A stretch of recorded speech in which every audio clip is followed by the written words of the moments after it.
இந்தியாவுடனான போட்டியில் பங்கேற்க பாகிஸ்தான் மறுத்துள்ள நிலையில் விளையாட்டில் இருந்து அரசியலை அப்புறப்படுத்த வேண்டும் என்று ஆஸ்திரேலிய முன்னாள் வீரர் உருக்கமாக வேண்டுகோள் விடுத்துள்ளார். கடந்த ஆண்டு பாகிஸ்தானில் நடைபெற்ற சாம்பியன்ஸ் கோப்பை தொடரில் விளையாட மறுத்த நிலையில் அந்த தொடரில் இந்தியா பங்கேற்ற போட்டிகள் ஐக்கிய அமீரகத்துக்கு மாற்றப்பட்டன. அப்போது இந்தியாவில் நடைபெறும் T20 உலகக்கோப்பையில் பாகிஸ்தான் ஆடும் போட்டிகளை வேறு இடத்துக்கு மாற்ற வேண்டும் என பாகிஸ்தான் நிபந்தனை விதித்தது.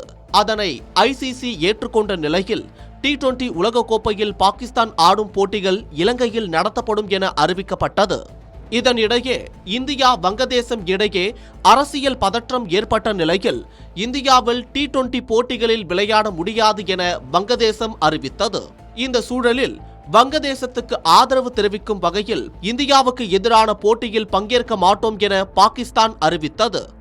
இதனிடையே பாகிஸ்தான் பிரதமர் ஷெபாஸ் ஷெரீப் இந்தியாவுடனான போட்டியை புறக்கணிப்பதில் தாங்கள் உறுதியாக உள்ளதாக வெளிப்படையாக பேசினார்.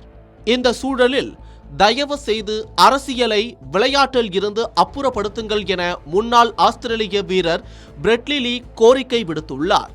புகழ்பெற்ற mister cricket UAE cricket podcast நிகழ்ச்சியில் பேசிய அவர், இந்தியா மற்றும் பாகிஸ்தான் அணிகள் மோதும்போது முழு உலகமே அதை உற்று நோக்குகிறது. இந்த போட்டி நடைபெறுவதை நானும் ஆவலோடு எதிர்பார்க்கிறேன் என்று கூறியுள்ளார்.